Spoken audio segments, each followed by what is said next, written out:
And there so a year for fractured young Ponyanko Pombasa Yado. And they are share Attention TV and there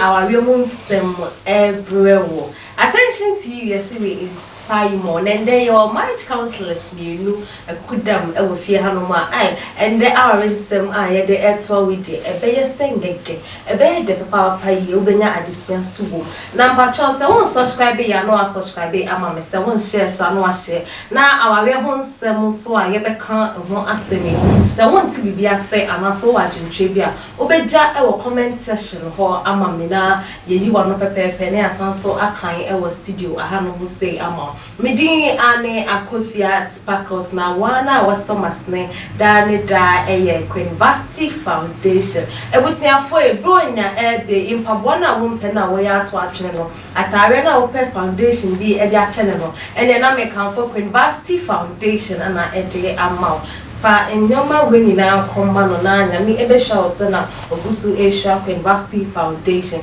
obenya no ewe 0548302985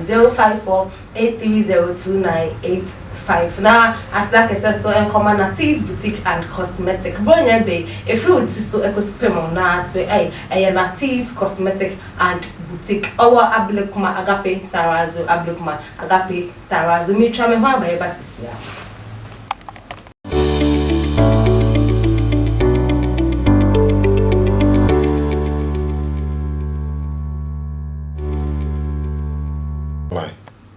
I was informed that Papa yes when your bread and the actual many or train home so. Now so one subscribe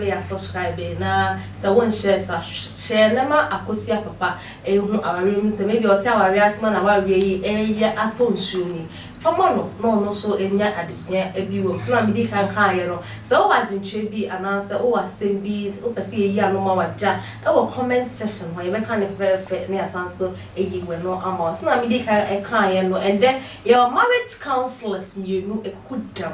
ewo dem ha say no be kan awawe ho sem eden and eden awawe jaye eba ye hwe emano afa eden pa na de awawe jaye eba ye wo miss Irama and asanso wo miss agibi ewo dem ha say so be hwe miss ni fa some dress no 20k no ba chama mapa ba ejimi so be say na ba chama bia ko nyame ya bia Pacho and they ye share our real home semina and they young come manafa ye wo emano afa akoye say yo emano ye wale e ma so wale me ma de wale ye yes e du be bia emano so ti so wale ana me wa etimi si ma say emano so ti me wale enti ye share ye di our bijaye eba emo emana fa makoye counselors e wo our bi mu die instead na ebesia de papa pay na e sha say o miss Irama so e den na dia o chaye ba akosia okay sisi ano mema wa chefo bichia wa chefo nyina ayehwe wo Attention TV so me da set we bisa misa question awari mu ensam ni awari jaye me hu ne say ya na entiase okay sentiase enye ejuma etimima aware no egu because every obia ne abusua ofrimu enti no ya kan se bible kan se oba ne bema omeje omeja ene omuna mo be kom mo bu no ma ye wona ko bible kan se enti bia na bema no me ntiti ya na wo for tete no okay e different from oba no so entity ye I listen to say, Omonya abeka bom na say abotre anya adwuma na entiase nso anya adwuma isi mu say eno etimi ye ade ba ko be ma aworecha ye apa Mr. Rama wo ka say entiase no e fe bi date e wo anase mpamachi anase say yesterday ye hwe ye ho ansa na ya wa be say ye ka say date ndi anka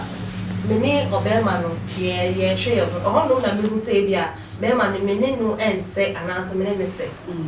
But who ka say our real no ate yente ho ate dating so ho. Dating so me say dating ho. Dating no. Ni na yente ase o. Me to me no review no.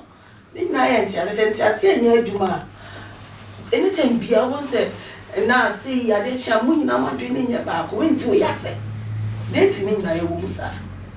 nti omuntimi omho asa no mda akọware say okay say wo kan say dia say ka say date na fine wo ni pa no be date no wo be study mo okay nti me say ba say bia me ni obi date na to our area me study me share e bia usuban bi se ne usi kasa se ne oni ye bi etie ansa na bia me date apa ko share our area o kasa se o date a o be share ni suban bi nti eye den na nti access wo dia wa retire ba wo na mpese meti ate ye e bi se o kasa o se me hwe wo suban ye se nti access no so ebeba amati access o propose a me kasa be me hu ni su me hu ni ban nti me di mti kra ko hye mu kra na enye hwe ohonom no e pese ate ase ye o me ba famo ne die say me no edit e be some years if I say 1 year my study with lifestyle be ti me nya de ti wura wa really ma say me pese me bo ma wura mo ban no me ti me aka me da wonye me bi o okay say ba senti ase anya adwuma me pe wo I mean at least me ma hwe usu ban bi ma who say me pese me kire say I say me new date me study you e be 1 or 2 things bi and then in life no unya blabo ni nyina pepepe okay unya ni nyina pepepe say bia me pese we na me pe bibia wo bia no me pe anade be wonu hu bia me pe unya ne ka say ye ni pe idie wo ye den wo nya bibia ya fom so e wo be ma ho enti eno na wo say wutimi fa wadwen to so say wuntimi nya bibia e wasase we so nyina say ye pepepe da enti o kan date ne ani aware emre bi wo ho a e wo say emma ye di date anase wo say e di hwe because enti ase no enti se suban say bia o baby mpese me ko ha say na mama wako o baby mpese me ko ha say na e bia bo be wa wie no aka say enko enti se suban enti ona mpese me ti ase say date no eye emre bi wo ho ya se emre se bia I wo say wo be ma 2 years anan was it kromo ha na nche bia na MC bi ne nyere omo so ma date 12 years omo wali wie ya se da hu wali ele so what say bia ye wo month bi wo anan say I was say me hu be me be 7 years ana say was say me hu no be 8 years and sana me di meti akoshim na entiase abana oh baby any yes bia wo ho ere mpani fo baby say so ba say uchi umutaya ebepi enti menya sure say e was say ni date 6 months 1 year 7 months and one say esuni so ban dey say na wutie bia even just a day kra pese uyo bia pese o study but just a day now be meeting no the reaction say bia e can we say not can we just a day obeti me enti me ni say bia you long years to say obe me comments Jubi so Mr. Jubi ya come abi jaye ho asema aka say enti bia na enti ase mi ho awa bi jaye no enti ase na kasa anything akosu amema wotiefo ncheche o munina ene wahwefo edamase so se mo invite aba edamase nia enam so me se ni ti awale jaye eba ene se oba ene obema atena na me fan se senia obema no eso senia tete obema ena eso senia tete oba okay ebia sabi oba ne tete no zongu sabi obema no so tete no estate ana se bia East Legon ena ebia true no makohia ena oma wale enti no ebia oba no asem no ye basabasa obema no so empe no ho asem enti ebia se oba no de obema no de oba no be ko ne fie sabi oba no mu ade so no obekọ obema ne fie no omma no omo respect ebia obe yiye omo rough obekasa basabasa no obema no ompe no ho asem no na ade ni woni mu ni nyina no steady ontimi nka no steady oba ebi one ni beko ebi obema ne yepanyi bi wadwuma mu no ne na ko na dwuma mu ebi a party bi anase meeting bi na bi akoyi sa suma na di sa e wo ho enti obema no be funu no obema no be ka kire na yire na say oh ebi a say ni say na ho ye oh no ba na great na obema no konso ene na sa na obe dia ene mintimi no enwase eno so timi ma oba no etimi twene ho fi awale ho ena sebi second so namfo se oba sebia openamfo pa na namfo na kire ne say yesi namfo na kire ne say yesi na bia oba no sebi wonim na ni abie na bia obema no sebi na ni mie onim woso obema no ba ni nim woso obema ni nim hwe kwaye kolo enti bia de bi wo ho na se oba ne ka se bia yenye se ya obema ne se menye yenko ha o se menko yenye se ya menko cheza atete kwa na ma na ene nso ma oba no etimi twe no ho fi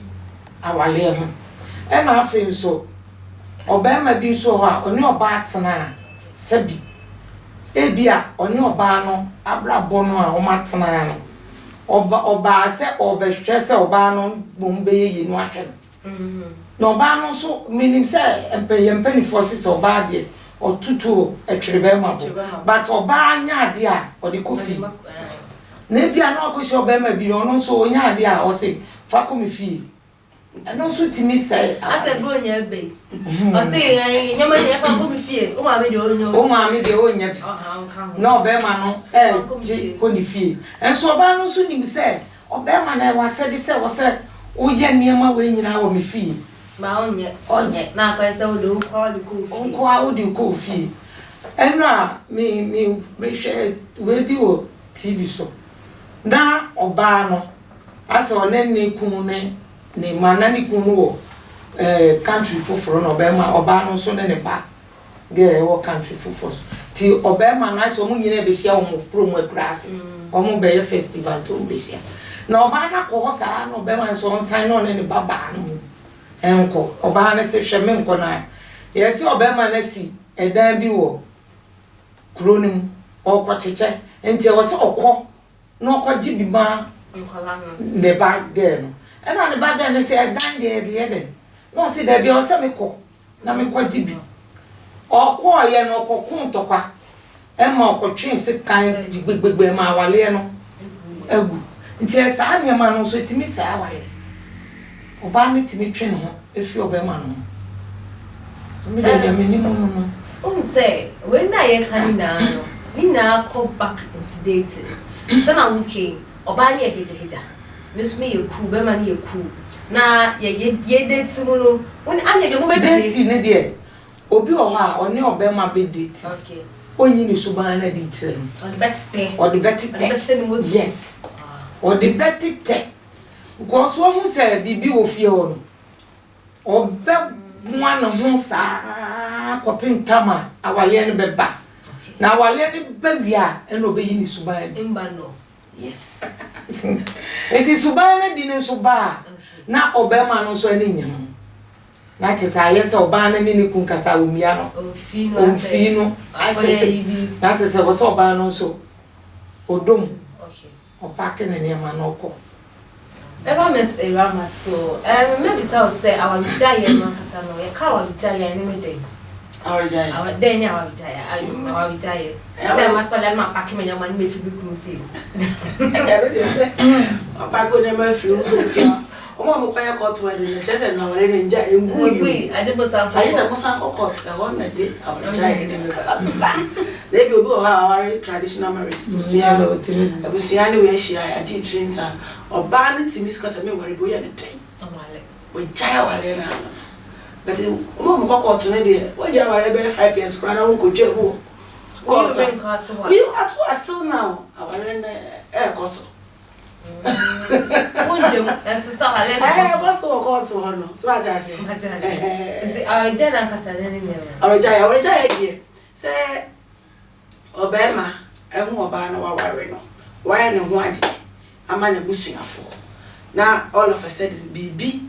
akoso no ba be ma say chinchin a wa ware me jai fa ona me fa me me no when she be but now be Miss baby